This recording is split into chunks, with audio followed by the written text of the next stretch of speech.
Welcome to Paradelphia Radio. I know what you're thinking. I'm going to say this is Rick Pruitt, but it is not. This is Doug Hoge Jr. I am filling in for Rick, even though I'm usually on his side.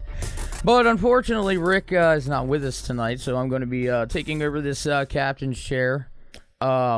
Rick, just give a little short, quick update. Rick, he's been feeling a little under the weather lately. But we definitely hope to have him back here as soon as possible. But in the meantime, I'm going to be kind of taking things over for him the next couple of weeks until he can get back to us. So for all you Rick fans out there, and for all those that think I'm the annoying sidekick, you'll have to deal with me for a little bit. But keep listening. We're going to keep going. So, all his hard work that he's put into the show, we definitely want to keep it going for him. And, Rick, like I said, we all love you to death, man. And we're pulling through for you yet, and we're pulling for you. So get back here soon, because there's only so much talking to myself I can do. As you know, I can talk pretty much, but not to myself, at least in public places.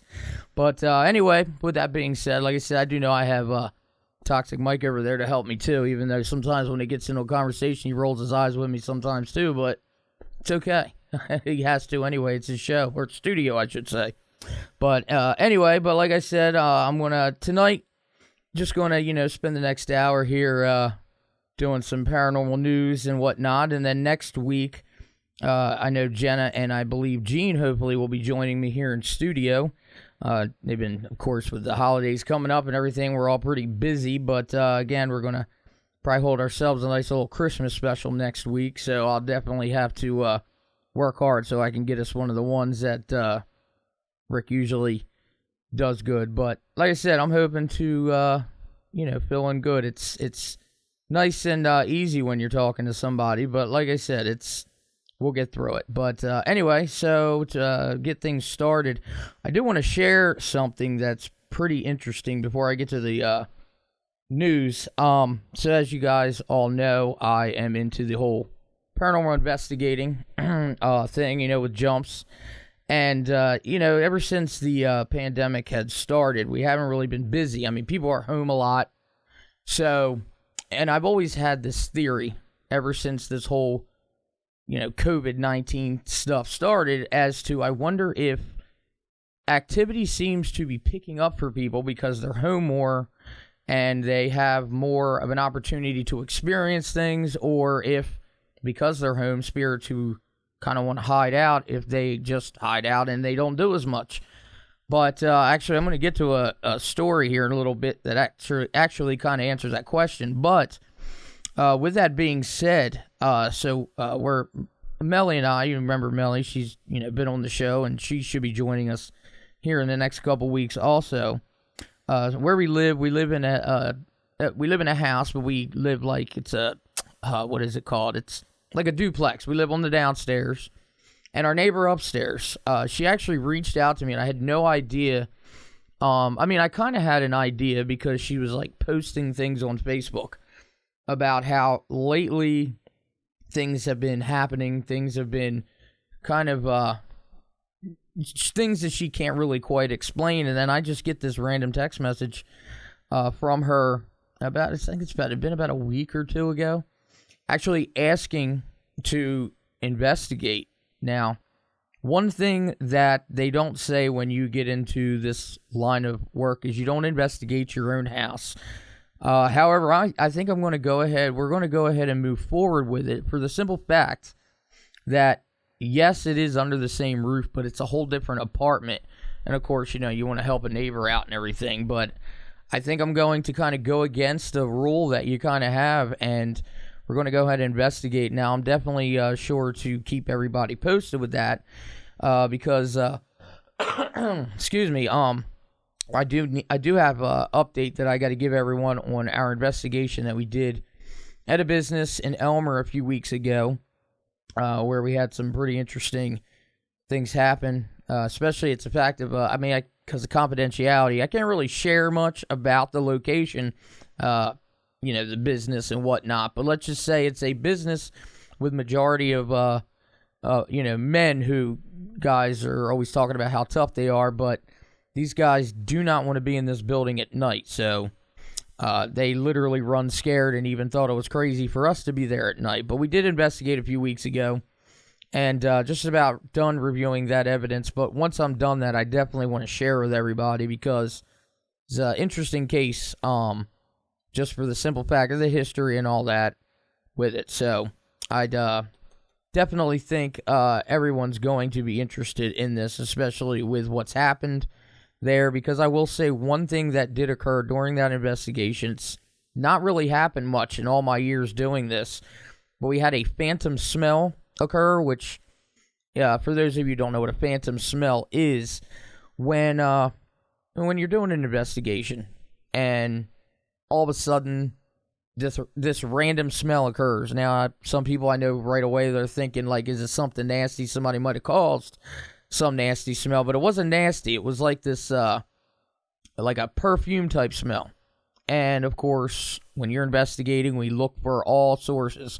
We look to see, okay, is it some kind of air freshener and whatnot? We spent all but probably a good 30, 45 minutes trying to find a source and just couldn't find it. And it didn't happen anymore. Now, again, there are things that go with that I will share, but the reason I'm sharing it right now is because, again, I find it interesting. It's never really happened to me in the past on an investigation, and it's something that rarely happens. So, just kind of like a little precursor of what's to talk about with that, and I'll have those updates. Hopefully, maybe by next week, I'll be able to share that. So, but anyway, with that being said, I'm going to go ahead and get into these news stories that I have.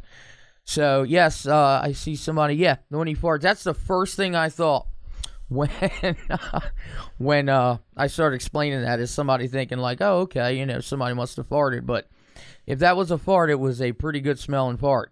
It wasn't me, and I was with two other women there, and you know how a lot of women are. They don't fart, but to each his own. So, anyway, I'll have more on that, like I said.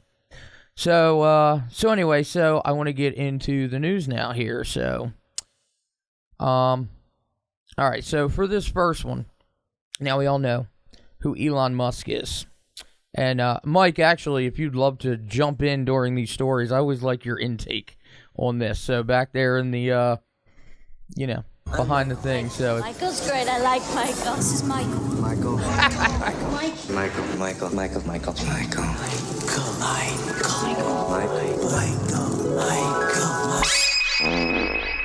I love that. And it's funny because you have the fart back there. That was perfect with what I just talked about. That was premiered the first time on this show, so that was the premiere of that little mic intro that our own Super Dave put together. Right. I thought you would appreciate that. That's why I didn't tell you about it. No, I would. That's great. Well, no, I usually Rick and I go back, but I always like your skepticism in the story, so that's why. You like my skepticism? I do. Because, I appreciate that. I mean, I like to have conversation with myself, so I like to make fun of you after the fact, so... it's, just figured why not have you come in. There you go. I appreciate that. So, talk to yourself while I'm here. Right. Oh, God. If only people knew the thoughts that go through my head half the time. Ooh. That's a whole new series of podcasts that could go on. Maybe it ought to be a show called Doug's Thoughts. Inside Doug's head. I like that. But see, my case, I'd sit here and just go for an hour. Just look around. Just eyeball everything around you. Is he going to say something? Like, all right, thanks for listening. It's the most soothing podcast ever. Just listen to your own thoughts. Looking on camera and me going, Anyway. All right, so now you know who Elon Musk is. Yes, I know that gentleman. Yes. Elon Musk, for those who don't know, living under a rock, he's the guy that supposedly pretty much wants to take over NASA, or has taken over NASA. Yes, he's a big mogul, a lot of money, loves electric cars, and is a zaddy. Yes. In fact, doesn't he have a Tesla floating off into space? Did you know that? I don't know if he has a Tesla. I don't know. I know he has a Tesla. Or Tesla, wow. Tesla. This is why I'm the co-host. Anyway. Tesla.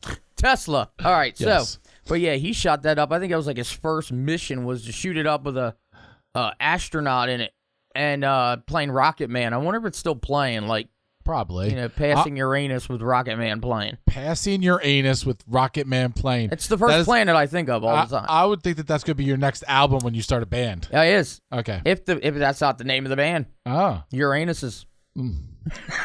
So anyway, what about him? All right, Elon Musk, he's going to start testing chips in humans' brains next year. I thought that this was already a thing. No, it's not already a thing? Let me tell you something. Everybody wants to do tests on human brain, but he's going to get into it. So it says his company Neuralink is set to begin testing its brain-computer interface chips within a few months. Having previously been described by Musk as an answer to the existential threat of an artificial intelligence surpassing our own capabilities, Neuralink's work in enabling people to control computers using nothing but their own thoughts has certainly raised a few eyebrows in recent years. At a glance, it may seem like an unnecessary exercise and dabbling a bit too far beyond the line that most people are likely to feel comfortable with. However, it does have the potential to make great strides in improving the lives of those with a variety of debilitating medical conditions ranging from locked-in syndrome to paralysis. It could also make it possible to enhance the human condition, providing powers that could range from superior vision to the ability to replay memories inside one's own head. So far, Neuralink's chips have only been tested in animals. However, Musk recently hinted that human testing is likely to begin as early as next year. So it's one thing they started doing this in animals.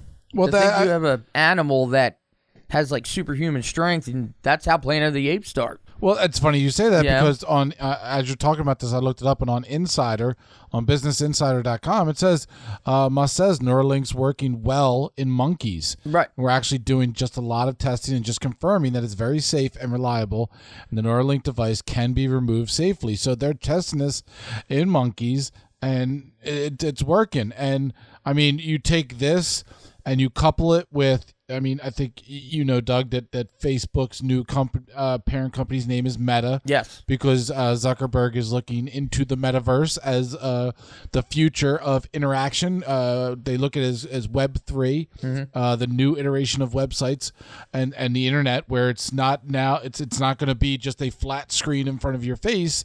It's now going to be a AR and VR experience. Oh, yeah. Well, now not only do you take it a step further from just AR and VR, but now you've got chips in your head where everything in AR VR is very similar to Ready Player One, and the ability to see, touch, feel, smell, and communicate with each other, but now being able to use your brain, your thought process more so like a controller to interact with this kind of stuff is next level. Oh yeah, in fact, back in April, my son, we got him an Oculus. Now, I've heard about the Oculus. I've seen videos on YouTube, but I actually, tried it out. And when I tell you, I mean, I know you, I think you've talked about, you have an Oculus, you have 3 of them. I have 3. Okay, well, so you know all about it.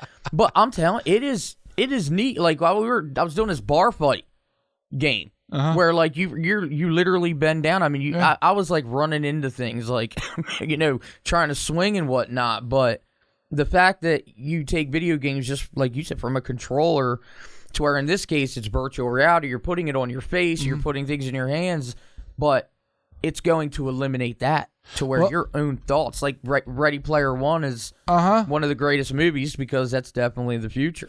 Me and Rick, and I'm trying to find the video. It's very creepy, but also very telling of where this technology can take us.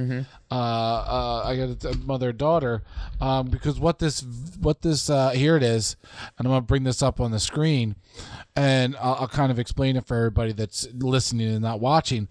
But in this VR experience, what they did was this woman, her daughter had passed away years ago, and they took footage and pictures and video of her daughter and legitimately put it into a VR experience. Where all of a sudden in this VR experience, she is able to interact and play with her daughter who had passed. That must have been a week I wasn't here, because that's and wow. What they did was they, with the technology nowadays, I mean, you can't put the daughter's thoughts and everything, but you can put her mannerisms and Sure, yeah. all you got to do is talk to family members to find out what she was like and how playful and how this and how that.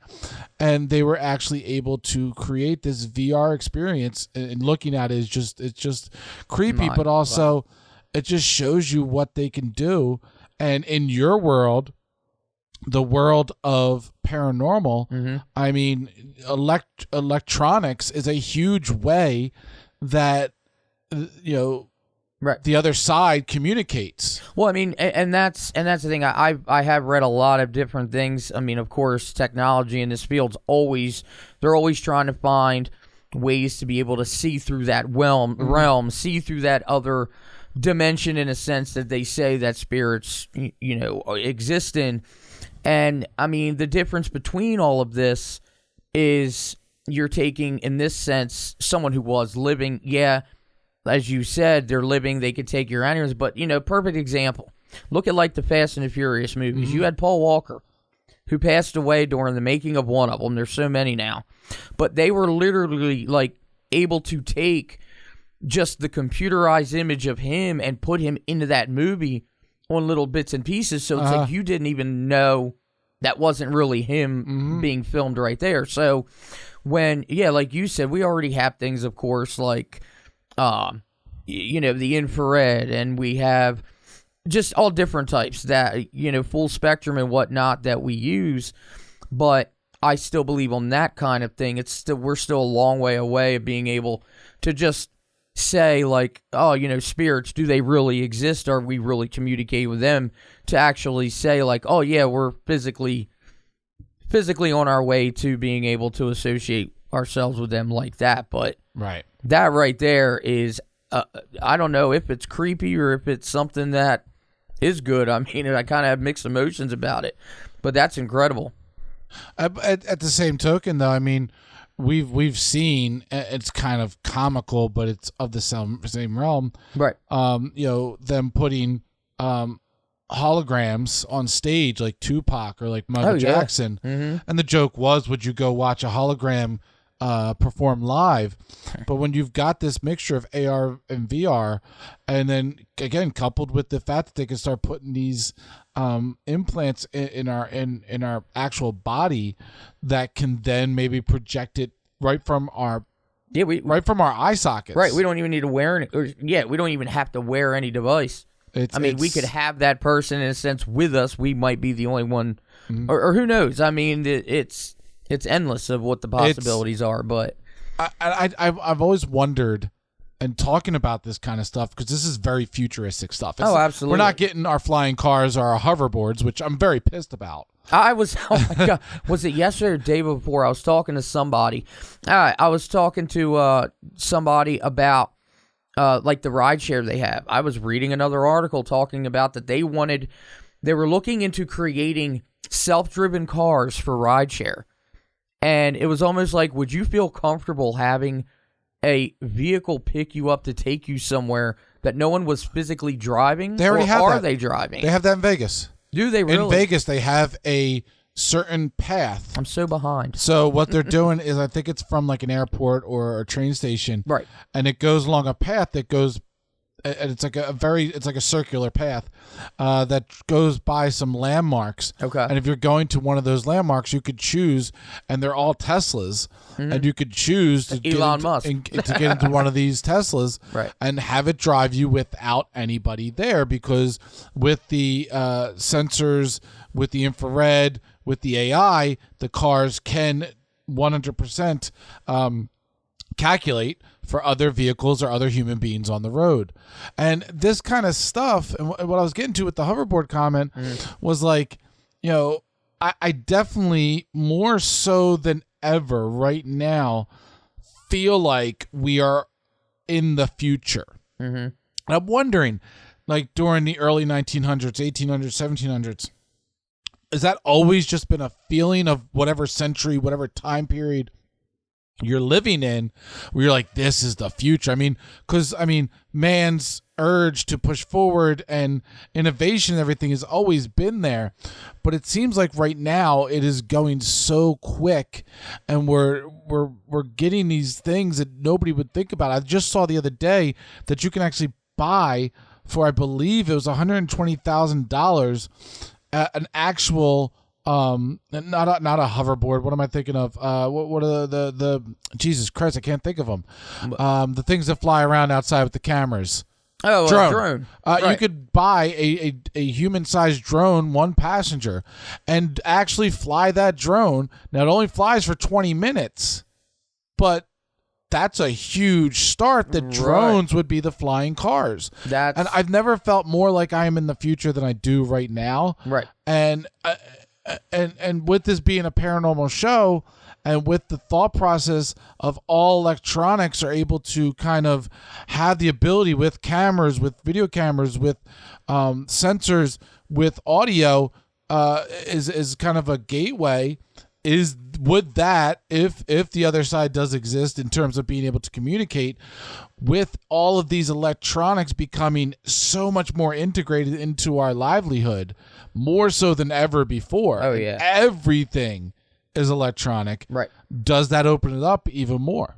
And yeah, you're absolutely right. I mean, and a lot too that I look at, because like you said, I mean, it's been such a huge jump in technology, especially over the last, I mean, even decade. I know it's always been progressively moving forward, but part of, especially what conspiracy theorists think and people who believe in alien technology, could this all potentially possibly be alien technology mixed in with human knowledge? Because look at it like this, okay?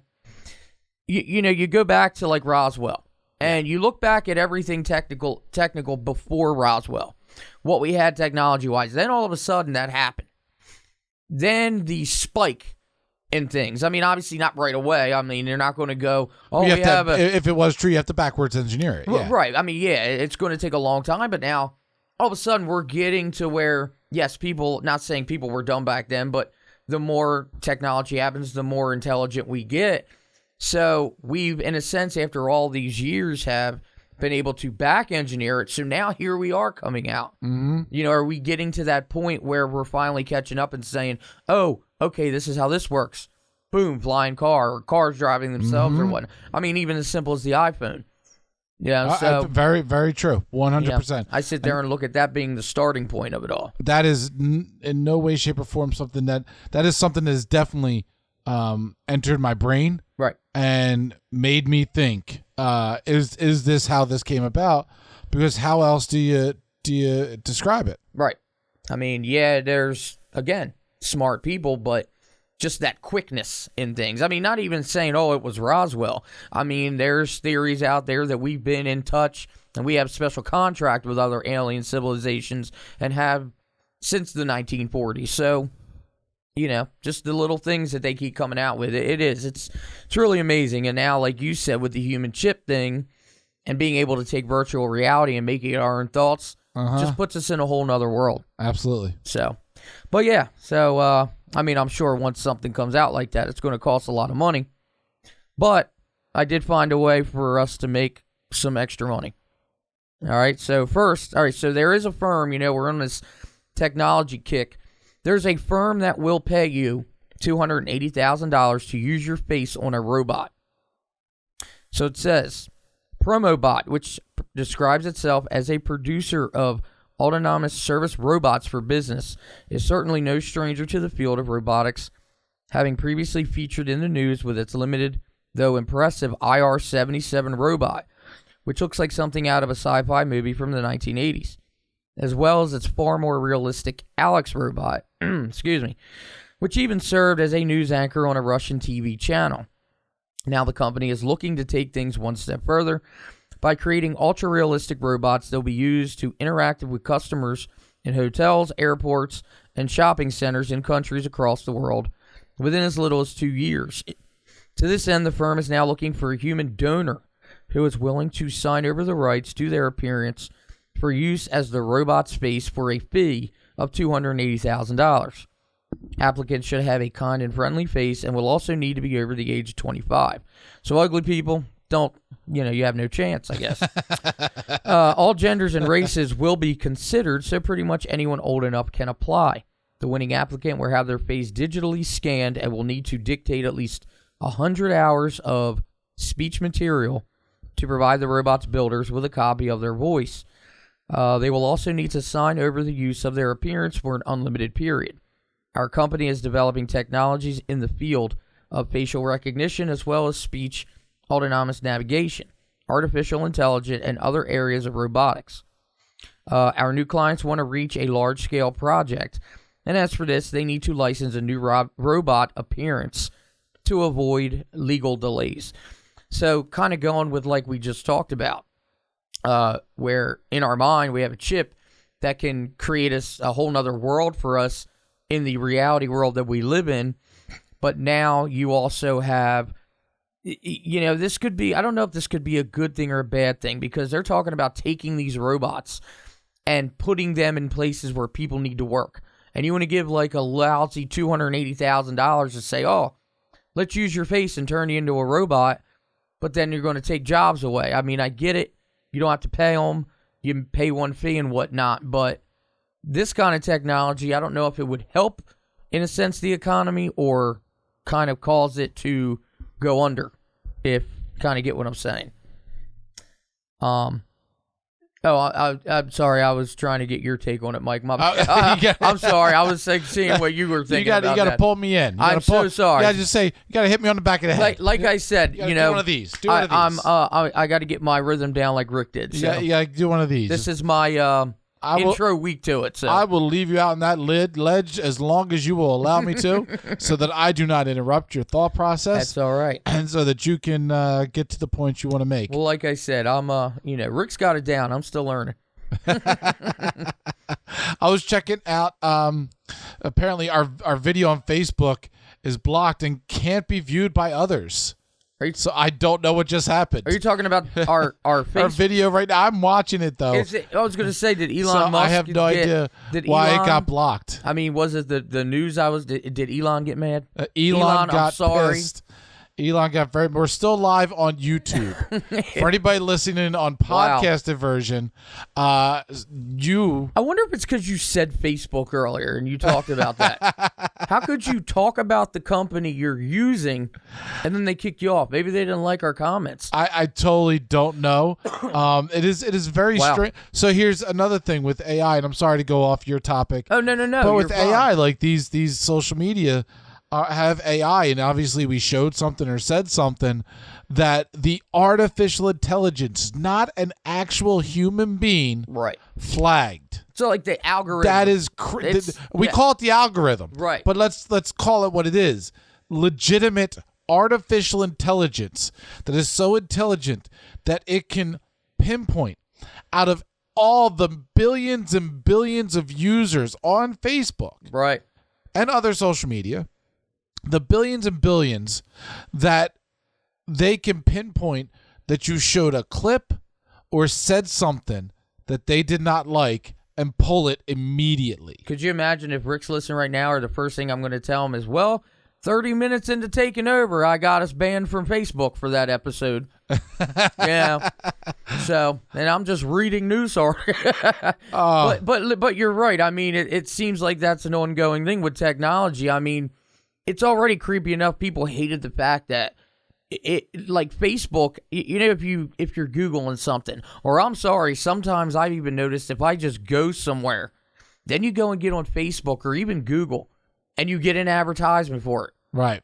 It's like, or you pass somewhere. I mean, when they say, oh, they're not watching or anything, I don't think they're specifically watching us, but that technology, like you said, it can pick up if we just say one word or hell, in this case, one thought sometimes, and it's just like, oh, draw them to this. Mm-hmm. I mean, people used to hate subliminal messages. They thought that was a bad thing, but now you can't even search the internet without, something triggering. But if the CIA shows up at my house tonight, I didn't mean no harm.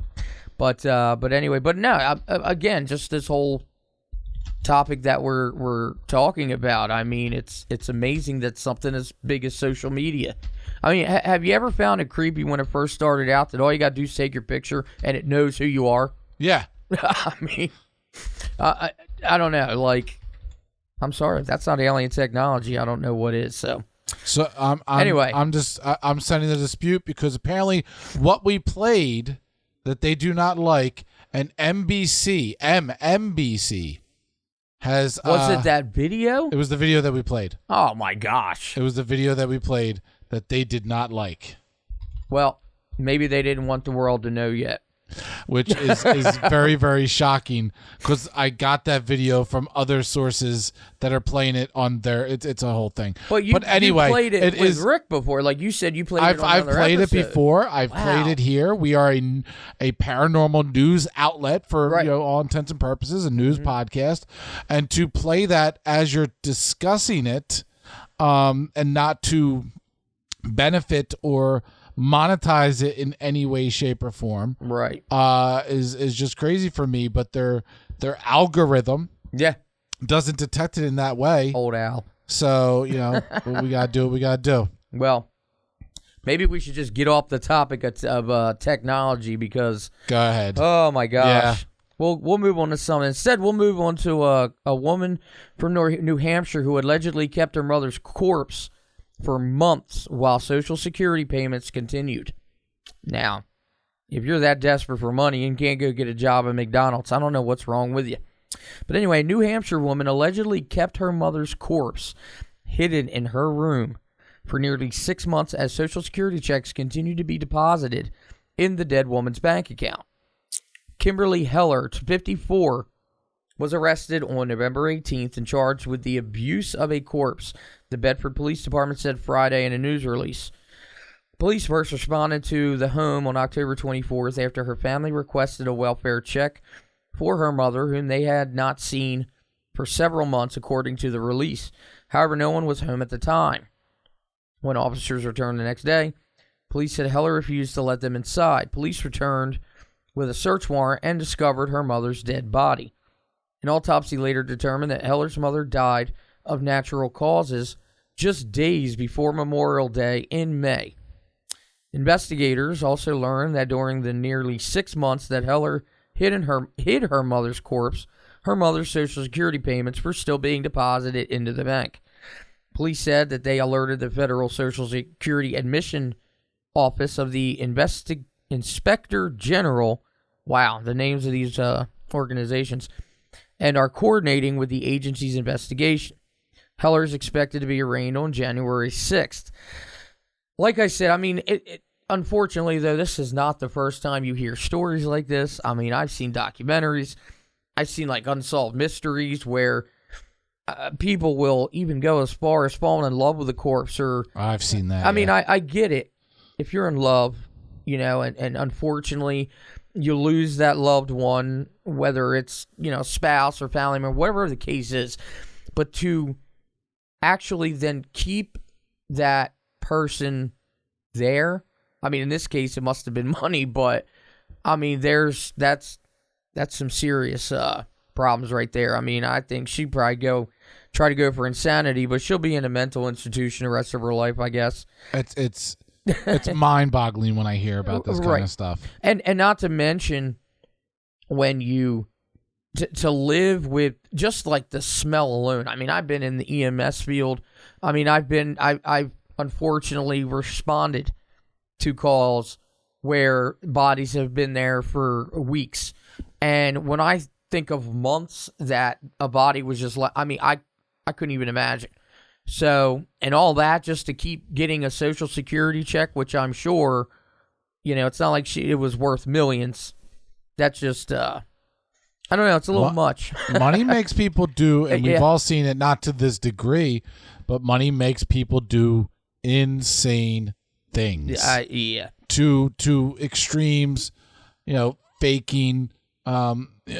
Faking. I remember the person who faked giving a homeless guy $20 or something because the GoFundMe, faking. That's right. All different kinds of things. Faking GoFundMes and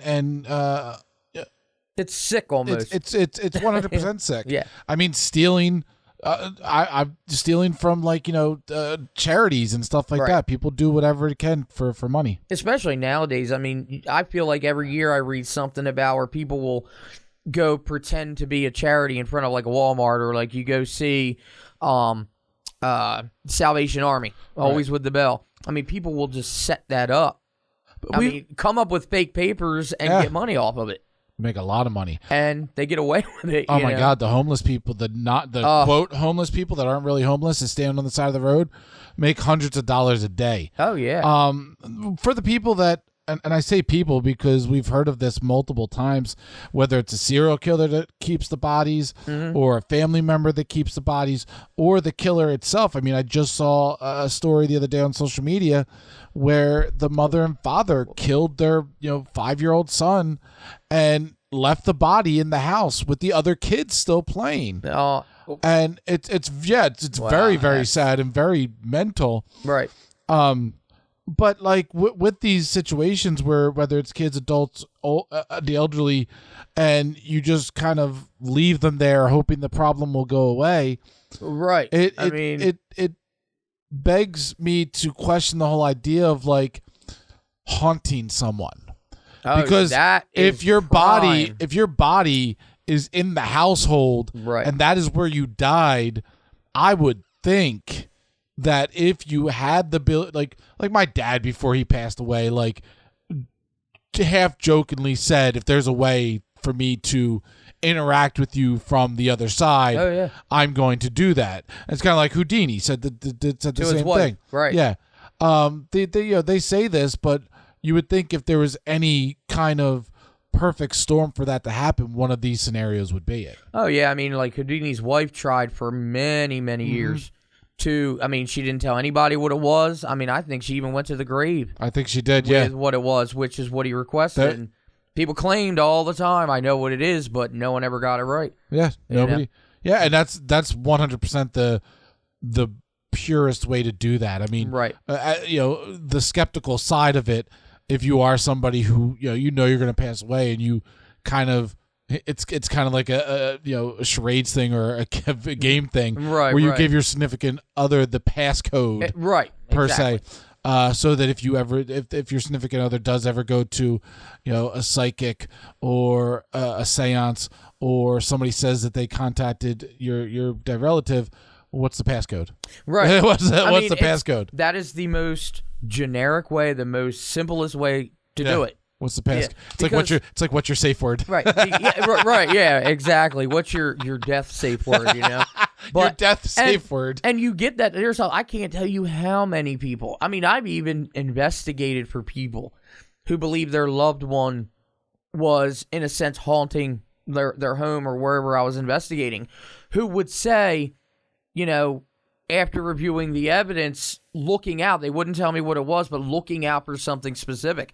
Then they would explain to me, well, it's because that we were told, we made this like little arrangement before they passed that if I make contact with you, I'm going to say a certain phrase. Yeah. I've never had it happen. Of course, I'm not a psychic and I'm not trying to reach out. I'm using it scientifically in a sense, but I mean, you hear that a lot. I mean, Melly and her dad, before he passed away, they had an agreement, like a kind of an arrangement like that. So yeah, it's very common. It is, especially when you're believing that kind of stuff. I mean, 100%.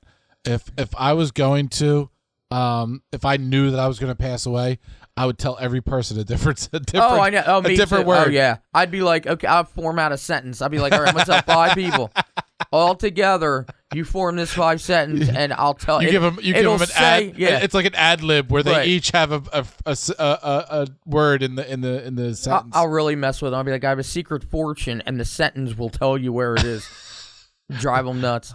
All right, Schwartz. Yeah, right. But it's funny that that came up because here, this story I have. All right, so this whole Gabby Petito Brian Laundrie. Yes. First of all, let me tell you, much like everybody else, it really, when I first found out, Melly and her kids, like they were on it, and I didn't even know what was going on until finally I'm like, what are y'all talking about? And they explained to me, I mean, this was before the Brian Laundrie thing, but yeah, as you know, this is like the biggest. You got two people who went off in a van life to do exploring, to go on social media, and then they both are just all said and done end up dead.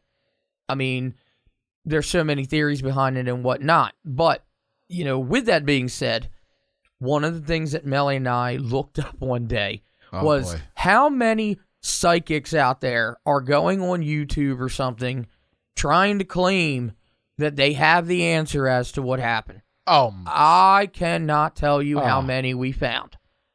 Well, this in particular story I came across. Now, TikTok is not something that I've, you know, mastered or even tried to master yet. I mean, gotta get on that bandwagon. I'm still trying to figure out Instagram. I mean, they say that's Facebook for illiterate people. You know, I'm still trying to figure that out, taking pictures and posting it. But anyway, so there's these TikTok psychics who are actually claiming to channel Gabby Petito, but it's backlashed on them.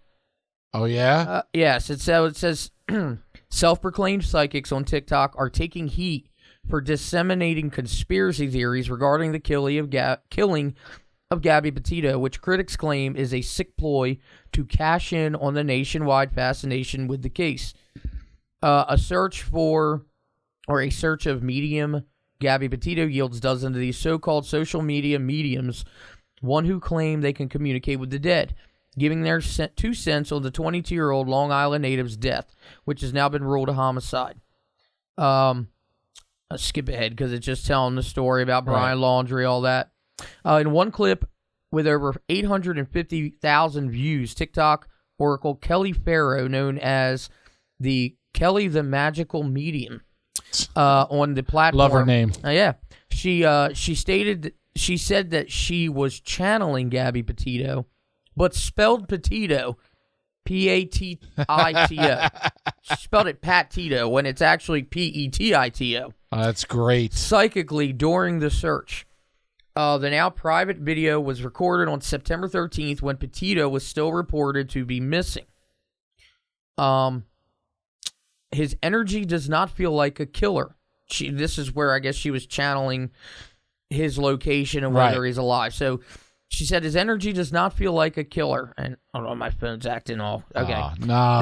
Now they're getting us through the phone. I know, right. During the somewhat discombobulated rant. I do feel like he was working on himself. I do feel like he had a hot temper, but I don't think he purposely killed her. She then appears to contradict herself, stating, that being said, I do feel like he took her life, and it's very interesting because I feel like he almost had to take her life because in his logical mind, that was the right thing to do. Oh, Jesus. Because it would have possibly prevented him from getting into more trouble. The medium added, I know this is vivid and sad. I really hope they find her. Another video with 1 million views posted around the same time. She shows fellow spirit whisperer, Kelsey Davies, using her gifts to consult her doll Lola about the then missing persons case.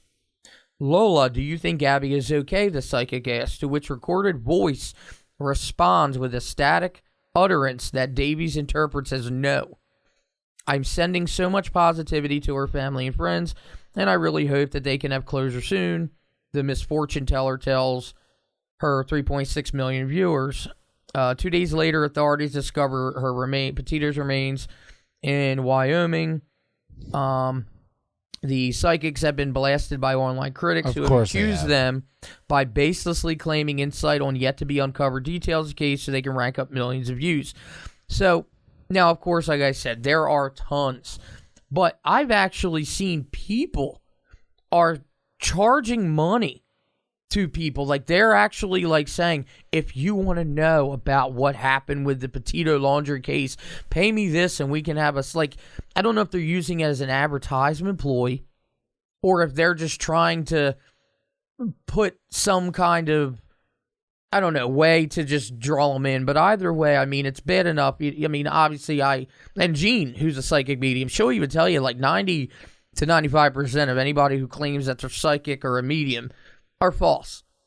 I mean, look at, I forget her name, but before Monica Lewinsky, one woman who was on trial with Bill Clinton, she actually all of a sudden became this celebrity psychic medium who followed a script. People would call her, and she did these. I forget her name off the top of my head, but anyway, like it's like one day people wake up and say, "Let me charge money." Well, now they're using a case like this and all this stuff. But I'm telling you, we watched a bunch of them, and every single one of them just had something different. And the fact of the matter is, nobody's ever going to know what happened with this. I mean, they talk about he had a journal. Honestly, it's so.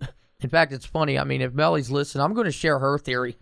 She believes that they enjoyed choking and everything while being intimate, and it just happened. Like, he accidentally did it.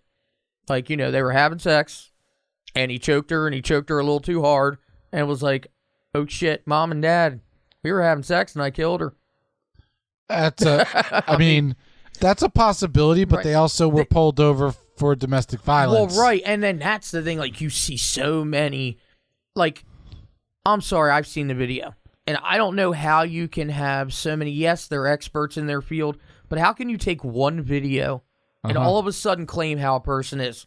I totally agree. I 100% agree. I'm not saying that, oh, no, he wasn't, because I don't know, obviously. I'm not in that field or whatnot, but they seem to have this entire guy's, the way he's thinking, like the way he has his hands. I mean, if people are watching me, I always talk with my hands. Does that mean I'll watch out for him? Because he's going to choke somebody one day. It does, actually, 100%. I'm going to choke somebody one day. Okay. Yes, you are on a list. That's why the video went down, because they were watching my hand movements. Your hand movements signaled somebody out there, and the algorithm got the signal loud and clear and said, oh, shit. You know what? That's the thing. I'm going to make like a shirt that says, I hate Al, and on the back, Algorithm. It's a name. That'll be a new cartoon. Brilliant. We're on to something. All right. We're going to make it. But anybody that paid attention to that whole thing and saw that it was how much of a money grab it was. Oh. I mean, Doug the Bounty Hunter got involved. So he was knocking on their door. He was on his honeymoon or something, and he was like knocking on their door and whatnot, trying to get answers. So that's how much of a money grab it was. It is. I mean, they're spending millions of freaking dollars still trying to search for him. You had all these people claiming, oh, we saw him. We have video of this. Come to find out the dude was rotting dead in a swamp. In a swamp. But anyway, so with that being said, it's funny how much time goes by when you're talking about technology and the CIA is watching our show. But hey, it's nice. Because of your hands. CIA, FBI, those watching, thanks for tuning in. I will say that. But anyway, so real quick before we go, what's new with Toxic? Is there anything update with Toxic going on? I can't think of any major updates. It is the end of the year, of course. It's the end of the year. We're kind of winding down at Toxic. We've got right now our Toxic Kick-Ass Christmas going on, which Tuesday through Sunday, all the rockin', hard rock and heavy metal, and then Monday it's punk rock. Christmas. Nice. We've got a lot of things to be grateful for this year in terms of Toxic Radio and the links that we've come over the past 2 years. Just look at what we're around. I mean, yeah, and I will tell you this: we've got a lot more coming after the New Year's, and we'll probably have this same discussion right before the New Year. So I don't want to dwell on it, but nothing really coming up. Just pay attention to the shows. Download the app, available on Google and Apple, and check out the new sites. Yeah, that's about it. Awesome, and I will say, because I haven't seen you since then. Because, with everything, I'm not used to these mics yet, by the way. I got to get used to these new mics. But no, from what I've seen, like, I guess it's been a month now that the tailgate, was a huge hit. I know it's been a while, but like I said, I haven't seen you since then, the Eagles tailgate when they played the Chargers. But we were supposed to go. In fact, Rick and I were supposed to go to the game. Melly and I ended up going, and we couldn't make it there, but I see that it was just a huge turnout, and everything went great. Huge turnout. Yeah. Gave away a bunch of prizes. Gave away a bunch of zip-up hoodies, Toxic zip-up hoodies, Toxic T-shirts. Everybody loved it. We had Swoop come by our tailgate, which was really cool. And everybody had a great time. And another successful Toxic Radio outing. And I was just talking to the guys just last week about how con season's going to be coming up in the spring. Yes. And how we used to go to Comic-Cons all the time, and we want to start doing that again. So be on the lookout for when we're going to be at Comic-Cons, horror cons, or any other con you can swing the condom stick at. Whoa, yeah. I'm going to make a con that way. Anyway, so with Paradelphia, of course, check us out on Facebook and social media. Also, my paranormal team, Jersey Unique Minds, Paranormal Society, Jumps team on Facebook and all that with updates. Like I said, it's coming up to the end of the year, so we're just, kind of winding things down. But like I said, next week I'll be back with, Jen and Jean will be joining me in studio next week, and we'll do a little Christmas special. But until then, as I said, Rick, if you're tuning in, everybody pray for Rick that he gets better. He comes back healthy and in this captain's chair, so you don't have to just hear me. But other than that, I want to thank everybody for listening, tuning in. Mike, thanks for helping me not talk to myself. But other than that, I hope everybody has a good week, and I'll be back next week. And as for Paradelphia, this is Doug Hogate, and good night.